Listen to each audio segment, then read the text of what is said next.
Welcome back, everyone. We're still talking place values, and this time we're taking it a notch higher with hundreds. So, in the previous session, we looked at the greens, those represented the tens, and the yellows, those were the ones.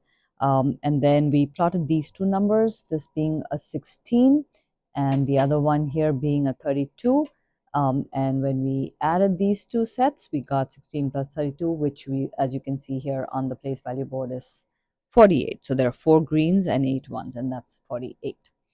Okay, so just as we had this one green represent these 10 units or ones, okay?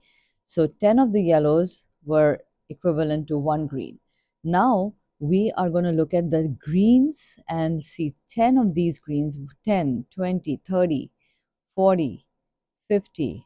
Okay, you guys can do it with me. 60, 70, 80, 90, 100. So there are 10 of these, okay? And that's the total is 100. And I will use maybe this blue guy here. That is 1. Okay, that one blue is 10 greens. And as you heard me count, that total number here is 100. Okay, so if now, let me just erase this one for a second. If now I want 148, okay, remember this number here is 4, right? 40, and this is 8. So I want to write 148, which means, like I said, one blue is 10 greens. So I'm going to pick up, let's call this a blue, although it's purple. So you see, if I have a 100, read that 100, that's 1, 4 tens, 40, and 8 ones. So that's 8. So 148 can be represented like this. Okay, so that's my 100. How about 348? What do you think will be different? So obviously, I will have 3 of these. Okay, that would make it 348.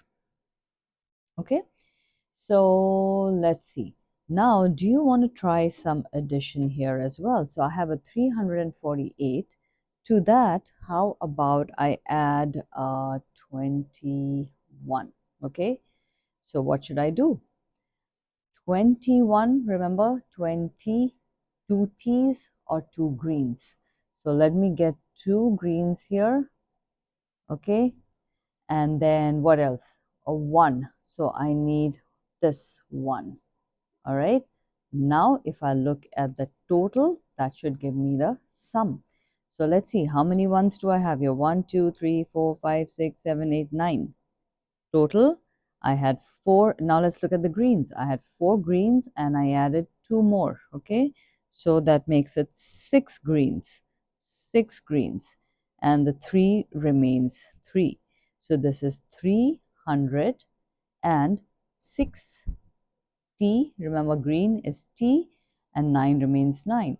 So if I have 348 plus 21, that's 369. See, wasn't this fun? How about I add, let's do this, 111. What do you think is going to happen?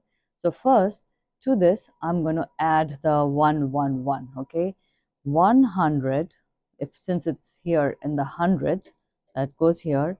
1 green, because I have, let me get a better green, okay? 100, this is 100, and then another 11 here, okay? So now you see how I've added all this. What does that give me? Actually, this, let me do the carryover. Maybe in the next session I'll explain it better. But this gives me 9 plus 1, 10. Okay. I could do one thing. I have these 10 ones, which is the same as 1 green. So how about I put this guy here and I take all these out? Because remember, all of these ones, same thing. Okay. So, okay, so that gave me, let me take this guy out also so you don't get confused. What does that make it? That makes it, I had 6 and I got rid of this one. So I put 110 here. So I took care of this one. Okay, now, okay, so sixes, all right. So I put 110 here, plus I have, let me see how many tens do I have here. 1, 2, 3, 4, 5, 6. Let's count it out. 1, so you can see how many I have, okay? So 1, 2, 3, 4, 5, 6, 7, 8 tens, okay? 8 tens. And then how many of these? 1, 2, 3, 4. So 4. So the number I have is 480. All right. Yeah, sorry for scribbling, guys, but that's 480. All right. More in the next session. We'll get to the thousands next. All right. Talk to you soon.